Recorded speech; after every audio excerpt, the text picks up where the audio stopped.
Oke, hari ini saudara, saya kepingin share kepada saudara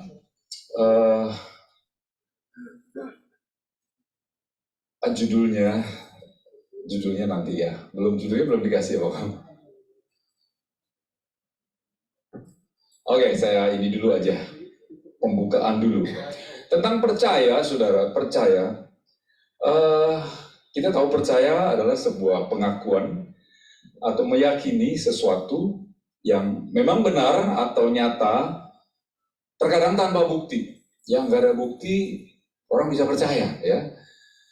Makanya orang pada hoax ya, pada berita hoax percaya juga loh sama berita hoax, ya. Kadang malah ya nggak dilihat buktinya, nggak dicari buktinya, nggak dicari sumbernya, main percaya, wih langsung, pokoknya kayaknya udah langsung di-spread ke orang lain, ya. Orang lain juga begitu, ke orang lain lagi. Akhirnya hoax sampai kemana-mana. Jadi kita semua korban daripada hoax.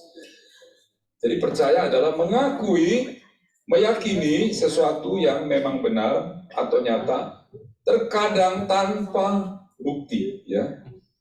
Beberapa orang meyakini ada Dracula. Saudara percaya nggak ada Dracula?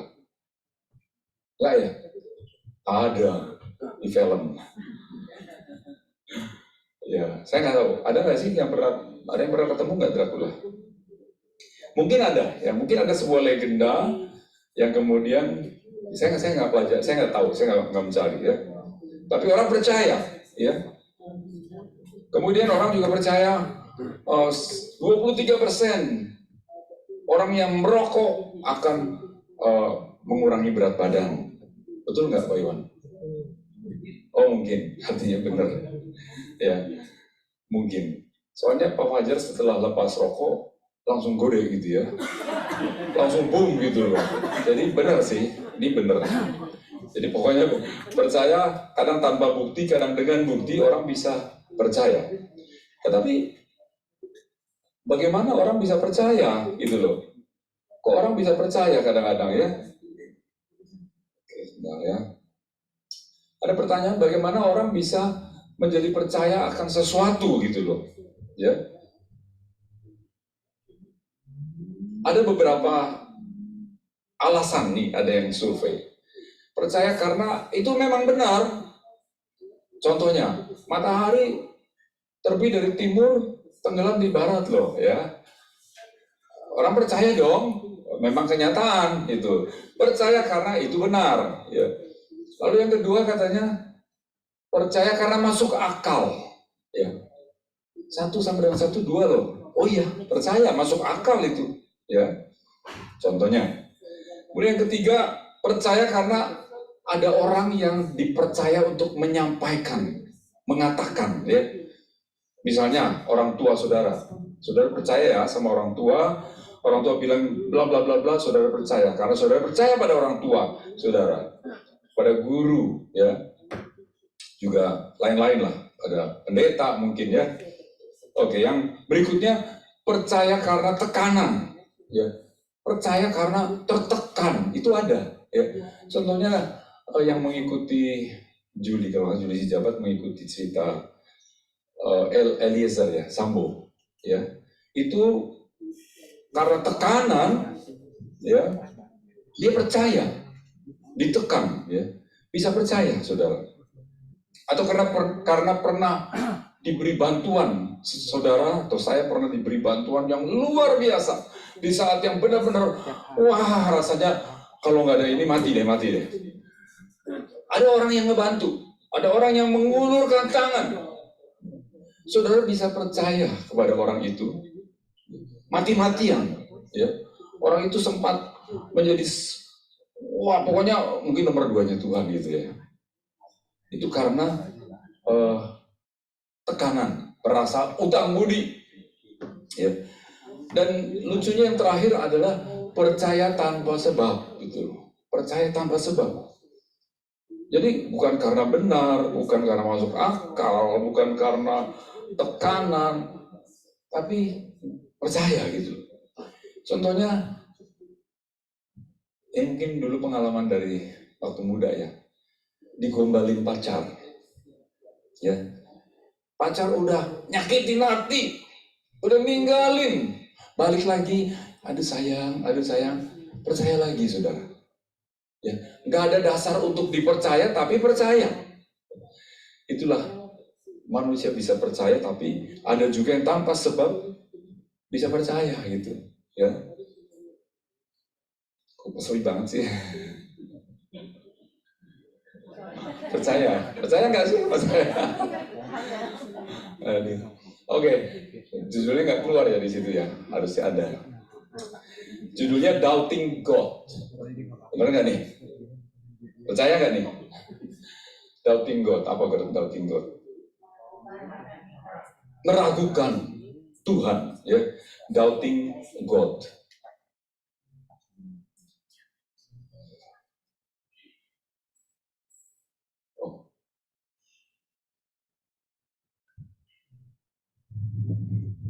Ya, judulnya Doubting God pada sore hari ini. Kita akan membaca di ayat Yohanes 20, pasal 20, ayat 24 sampai 25. Kalau nggak keberatan, kita bangkit berdiri, kita baca bergantian saudara, karena ayatnya agak lumayan panjang. Kalau sedikit saya yang baca, ya. Oke, 5 ayat saja. Bisa keluar ya. Saya baca yang genap, saudara baca yang ganjil. Yohanes 20 ayat 24. Tetapi Thomas, seorang dari ke-12 murid itu yang disebut Didimus, tidak ada bersama-sama mereka ketika Yesus datang ke situ. 25.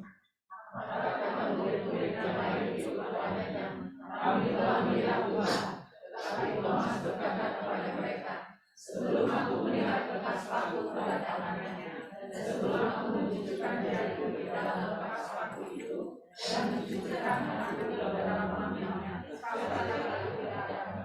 8 hari kemudian murid-murid Yesus berada kembali di rumah itu dan Thomas bersama-sama dengan mereka. Sementara pintu terkunci, Yesus datang dan ia berdiri di tengah-tengah mereka dan berkata, damai sejahtera bagi kamu. 27.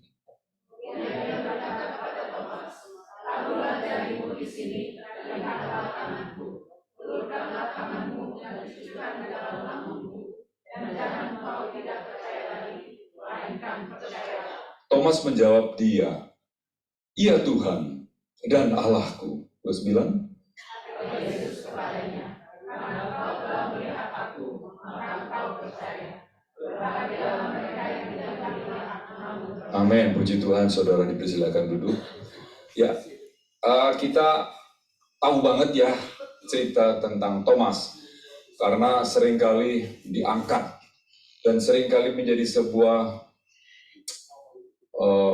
sindiran. Wah ya kayak Thomas aja gitu ya. Imannya tuh mesti lihat dulu baru percaya ya. Nah, yang menarik di sini saudara, kita mau belajar bagaimana Thomas bisa meragukan Tuhan ya. Meragukan firman Tuhan. Thomas adalah murid lingkaran 1 ya. Kalau minggu lalu kita belajar perjalanan ke Emmaus, ada 2 orang, Kleopas dan Simon. Itu adalah ring yang besar ya, karena murid Yesus bukan cuma 12. Tapi Thomas ada di ring 1. Thomas sangat dekat dengan Yesus. Thomas bersama-sama menyaksikan mujizat demi mujizat. Thomas mendengar pengajaran daripada Yesus. Dan dia sudah seringkali, mungkin beberapa kali, Yesus mengatakan bahwa anak manusia akan mati dan dibangkitkan pada hari ketiga. Tapi waktu Thomas diberitahu bahwa Yesus datang di murid-muridnya, dia bilang, kalau aku belum mencucukkan tanganku ke lambungnya, aku sekali-kali, wah tegas banget, sekali-kali aku tidak percaya. Aneh sebetulnya, mengapa seorang Thomas kok bisa seperti itu, ya? Murid yang selalu dekat dengan Yesus. Bahkan waktu kejadian di mana? Di Yohanes pasalnya saya lupa. Waktu Lazarus dibangkitkan, sebelum Lazarus dibangkitkan, Yesus akan dilemparin batu, ya, di kota Yudea. Kemudian Yesus menyingkir bersama-sama muridnya, termasuk Thomas. Tapi waktu dia menyingkir 2 hari, diberitakan bahwa Lazarus mati, saudara. Lazarus ada di kota di Yudea. Dan Yesus yang tadinya menunda, ya, kemudian dia harus balik ke Yudea. Mengambil resiko bahwa dia akan dilempari batu. Dan Thomas dengan gagah berani. Semua mungkin ketakutan, bayangin, mau dirajam, saudara ya. Tapi Thomas dengan gagah berani, mari kita ikut bersamanya. Kita akan mati bersama dia. Wih, hebat. Hebat si Thomas ini. Tapi kenapa kok bisa kempes banget ya? Ketika melihat bahwa Yesus disalib, ketika melihat bahwa Yesus harus menderita dan kemudian mati. Kalau kita amati, saudara ya, yang pertama di Yohanes 20 ayat 24 yang kita baca tadi, tetapi Thomas, seorang dari ke-12 murid-murid itu yang disebut Didimus, yang artinya kembar, tidak ada bersama-sama mereka ketika Yesus datang ke situ.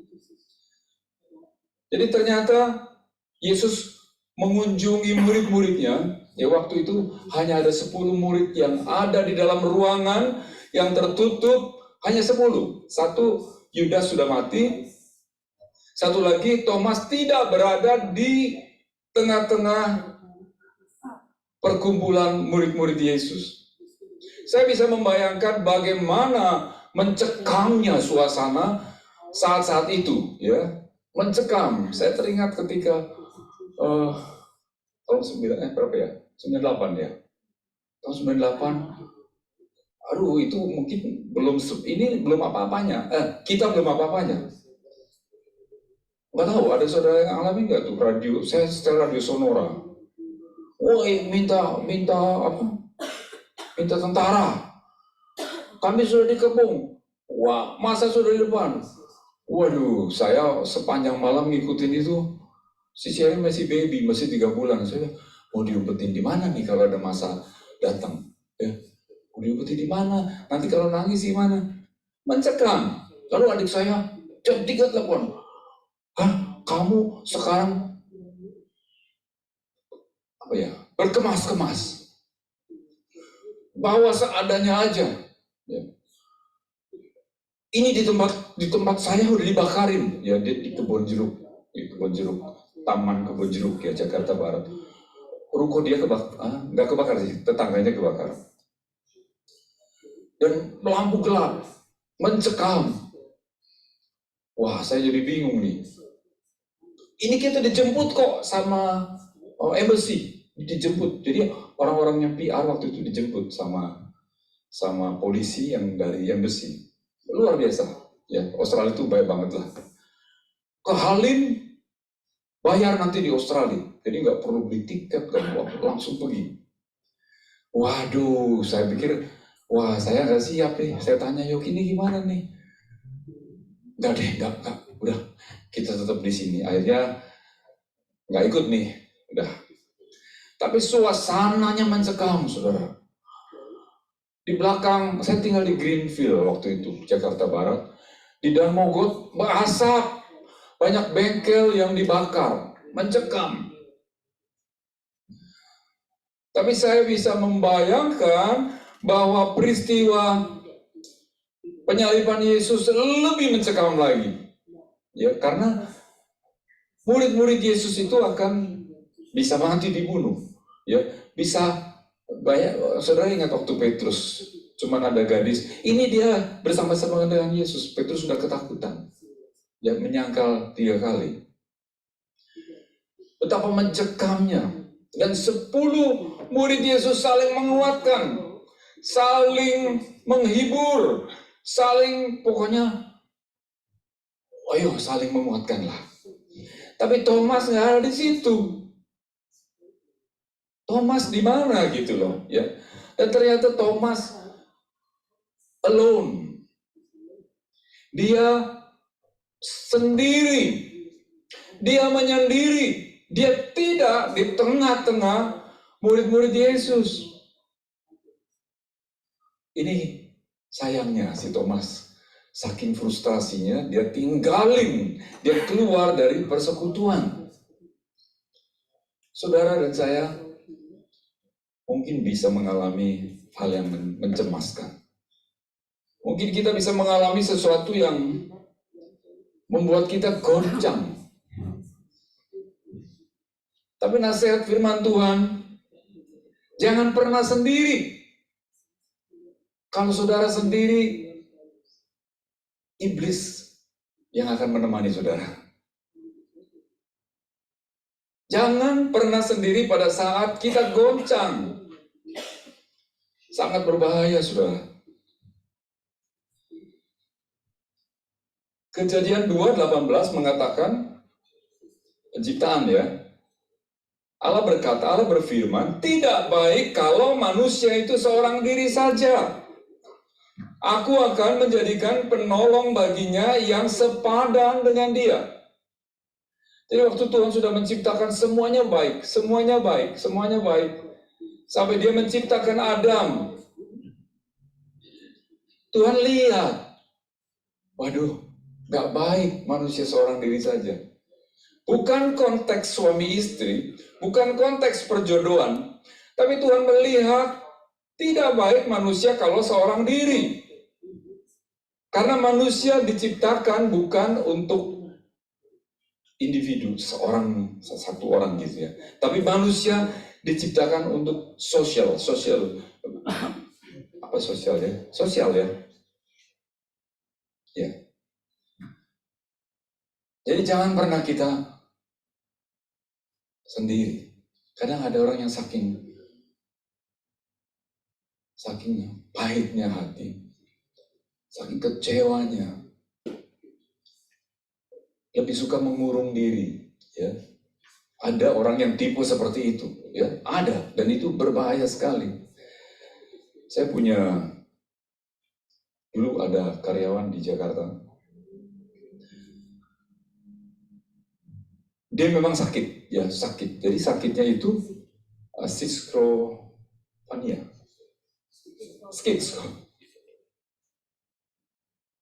Ini yang benar dokter lah. Schizophrenia. Orang yang suka dengar suara-suara gitu loh. Suaranya tuh jahat gitu.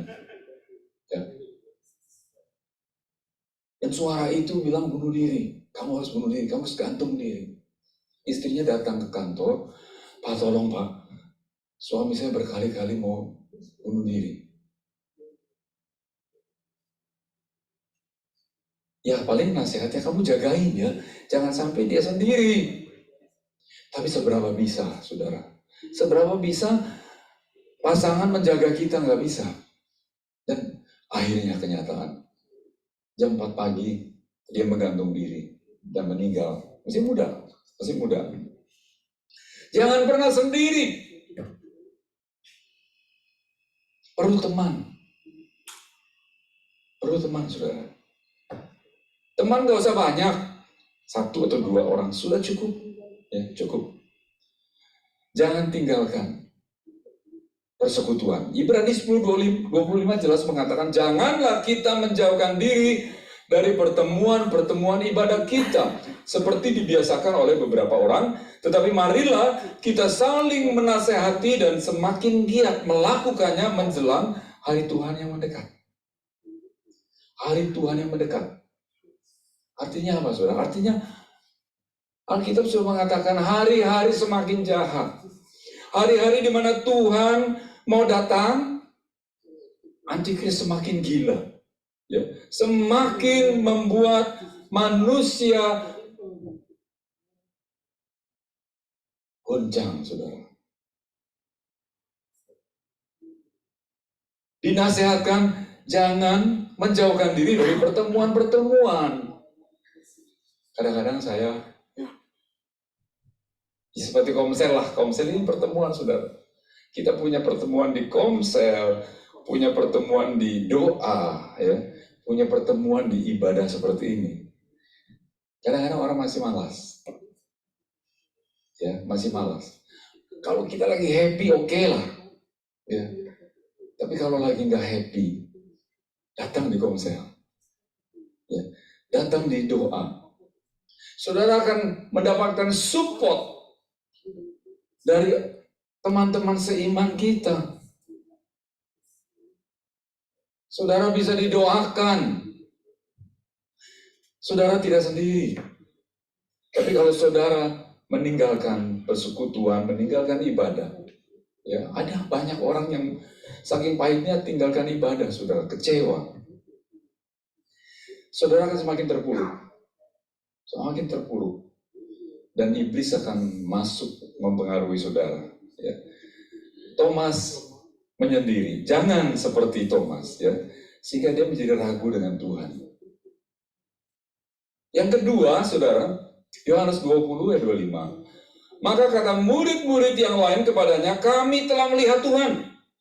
Tetapi Thomas berkata kepada mereka, sebelum aku melihat bekas paku pada tangannya, dan sebelum aku mencucukkan jariku ke dalam bekas paku itu, dan mencucukkan tanganku ke dalam lambungnya, sekali-kali aku tidak akan percaya.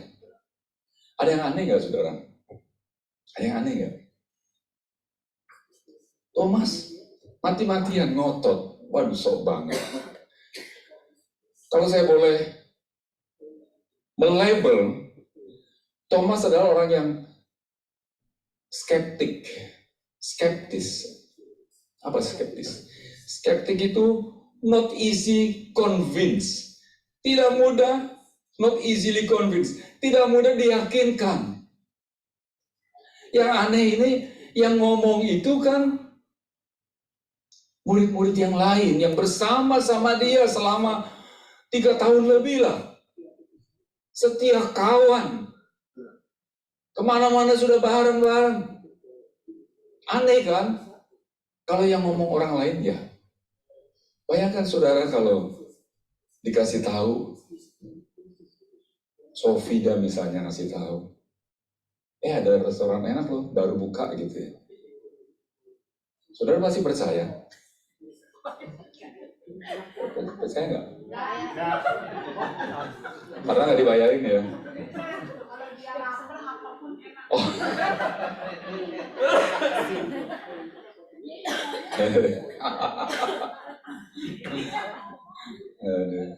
Kapan laparnya, Sob?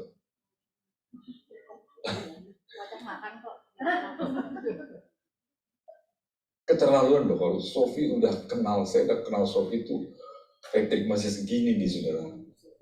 Sampai besok mau wisuda ya, Sof ya? Besok mau wisuda, Sof. Masih segini nih, Sofi masih nyuapin si Patrick, minta ampun. Kemana-mana. Dia takut sekali Patrick nggak bertumbuh. Sekarang kelewatan. Sekarang dia nyesel, makanya terlalu banyak. Gue cuma diketekin gitu ya. Aneh Thomas, aneh banget. Temennya loh yang ngomong, Tuhan itu datang. Aku lihat kok itu bekas paku dan bekas tombaknya. Dia nggak percaya.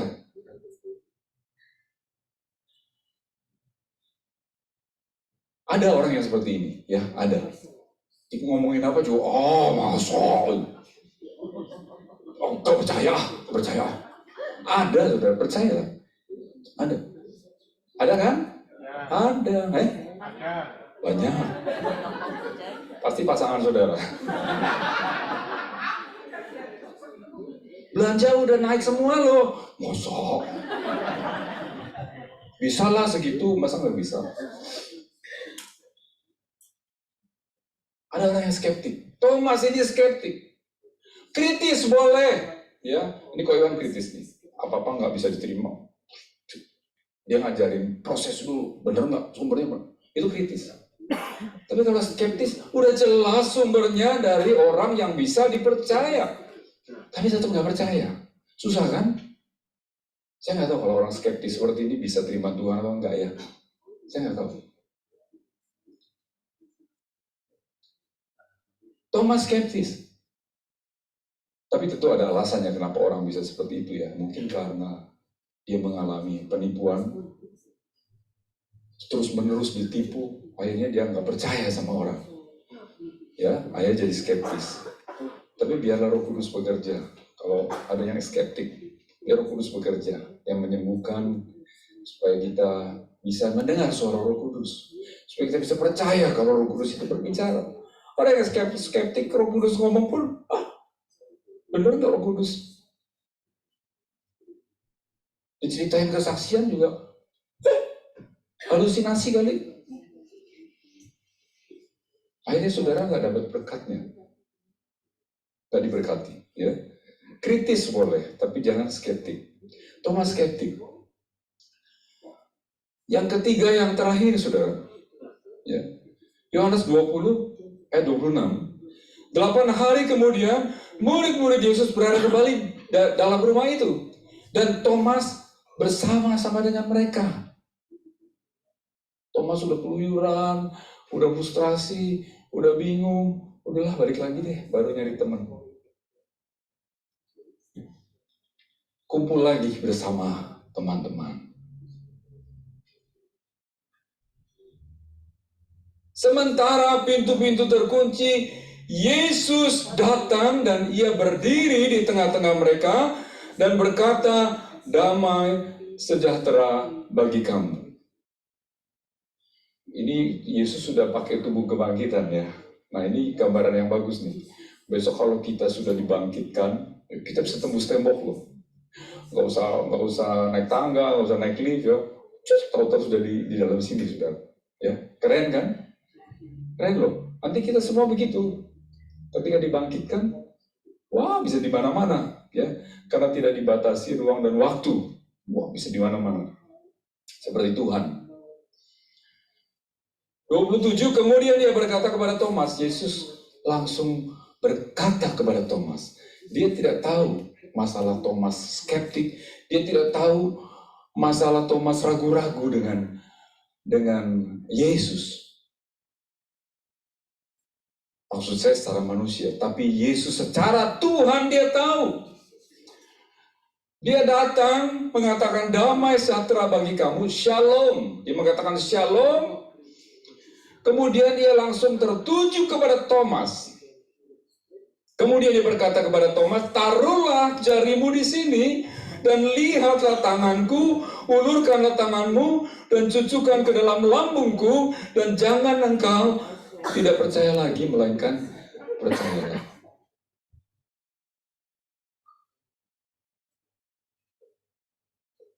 Yesus adalah Tuhan yang baik banget, saudara. Sekalipun Thomas ragu-ragu, meragukan dia tidak ngomelin Thomas. Kalau manusia kayak saya juga mungkin ya, Thomas, hajar dulu. Yesus ya. Minggu lalu kita belajar Yesus itu mencari orang kecewa. Yesus bahkan mengejar 2 murid yang kecewa. Dia tidak ignore ketika kita kecewa. Tuhan mengejar kita. Dia ingin membalut luka hati kita. Ketika kita ragu-ragu dengan Tuhan, kita kadang-kadang realistik saja ya. Kadang-kadang bisa ragu-ragu dengan Tuhan. Apakah penyakitku bisa sembuh? Apakah mujizat masih ada? Apakah persoalan rumah tanggaku bisa dipulihkan? Apakah financialku bisa dipulihkan? Kadang kita ragu. Terlebih kalau Tuhan sengaja mengulur waktu. Kadang Tuhan mengulur waktu. Minggu lalu saya kurang enak badan, saudara ya. Waktu khotbah saya sudah rasa nih. Aduh, sebelum khotbah ngobrol sama Jeffrey. Jeffrey ada nggak? Ada ya? Ada. Ngobrol sama Jeffrey. Jeffrey ngobrol sama orang tua. Orang tua kalau ngobrol apa sih, saudara? Kira-kira? Penyakit. Ngobrol sama Jeffrey. Kok sekarang COVID lagi merambah lagi loh. Saya lagi kurang enak badan, diceritain COVID lagi ini lagi. Aduh, apa iya ya? Masih trauma, saudara. Tahun lalu masuk rumah sakit itu masih trauma. However, masih trauma. Walaupun saya ketemu Tuhan Yesus in spirit realm ya, dalam spirit saya ketemu dan Tuhan ngomong. Ada senangnya, tapi yang gak enaknya itu di rumah sakit, trauma masih. Jeffrey ngomong begitu, aduh, COVID jangan-jangan. Aduh Jeff, jangan ngobrol penyakit lagi deh. Ya juga soalnya saya tanya, kamu kenapa gitu loh ya? Terus dia ini itu.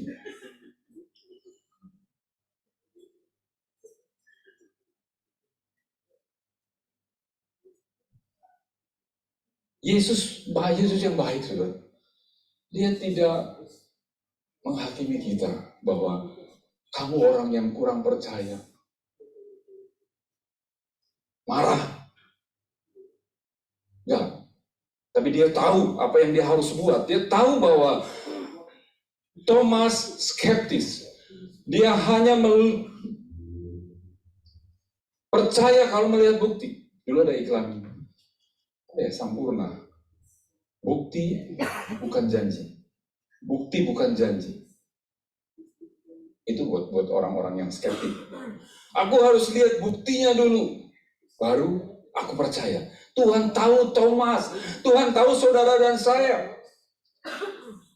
Dia tahu bagaimana cara membuat kita menjadi sembuh, menjadi pulih. Dia langsung ngomong sama Thomas, sucikan. Dan Thomas di ayatnya tidak diceritakan dia mana coba aku cucukkan gitu. Mungkin saudara kalau lihat itu juga nggak geli kali ya, lubang sini. Kemarin saya bilang sama Yogi, di sorga Tuhan masih ada lubang paku nggak ya? Gitu.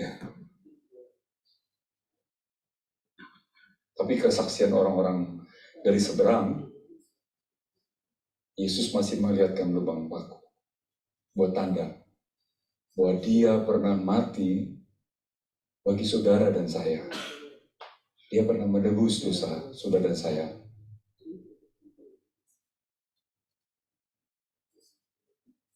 Yesus datang kepada orang yang ragu-ragu.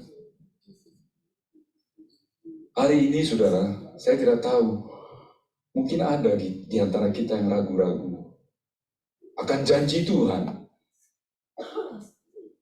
Karena penantian, sakit gak sembuh-sembuh. Oh ya, saya lanjutkan kesaksian saya tadi. Akhirnya malam itu saya benar-benar sakit.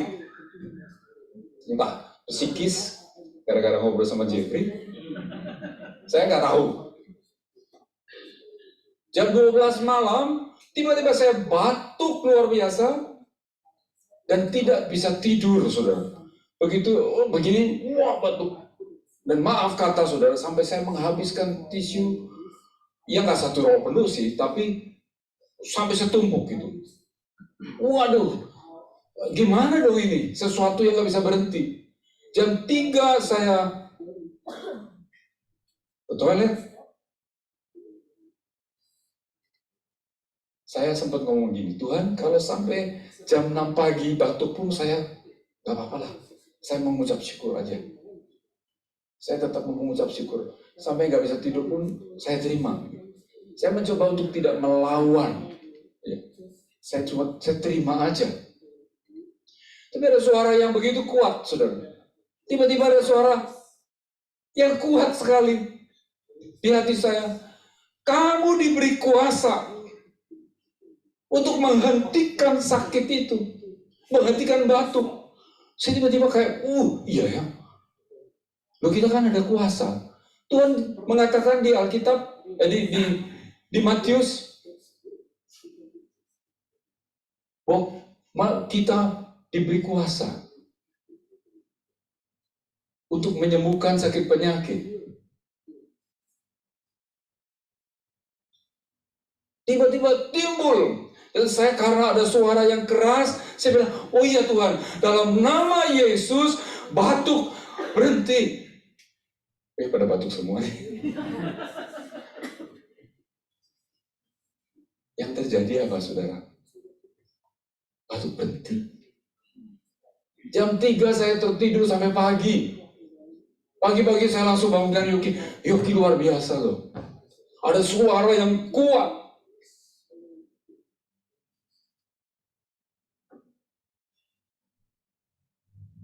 Ada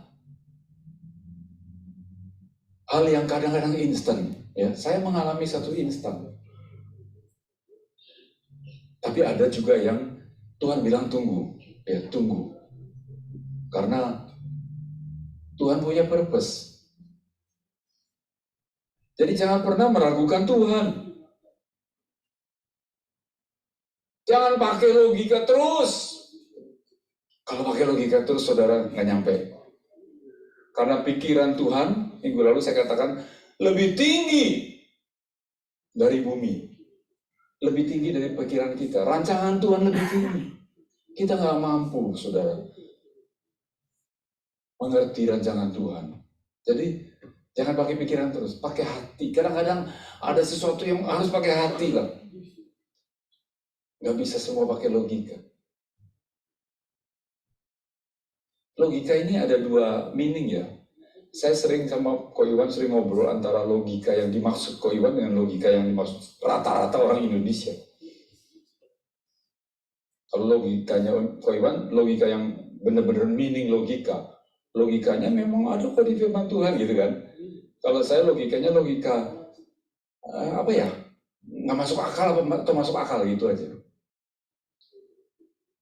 Jadi jangan pernah meragukan Tuhan. Walaupun sulit, walaupun gak ngerti kenapa harus terjadi hal-hal yang ini belum selesai, ini keluar lagi, ini keluar lagi. Bisa kita jadi ragu-ragu. Tapi jangan ragu-ragu, saudara. Ya, percaya. Janjinya ya dan amin. Alkitab mengatakan Yesus kita sama dulu, sekarang, dan selama-lamanya. Dia tidak pernah berubah. Kalau dulu dia menghampiri Thomas yang ragu-ragu, dia juga mau menghampiri saudara dan saya yang mungkin kurang percaya kepada Tuhan, yang mungkin percayanya setengah-setengah. Iya, gue percaya sih, tapi gue nggak harus usaha dong. Ya, seorang gitu tuh. Iya, percaya, tapi iman tanpa usaha kan nggak baik. Padahal sebetulnya, jujurnya kurang percaya, saudara. Jujurnya kurang percaya, tapi nanti alasannya gitu. Kan kita manusia dikasih akal, ya usahalah gitu. Ya nggak apa-apa sih. Asal saudara benar-benar jangan ragu-ragu sama Tuhan. Kita akan menyanyi sebuah lagu yang tadi terakhir, atau waktu musik maju. Masih ada waktu 5 menit lagi.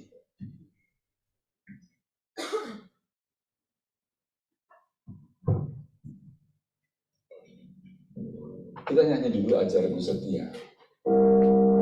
Saya terima kasih sama Bang Fajar lagunya Ajarku Setia. Memang kita harus setia di apapun juga. Saudara beda.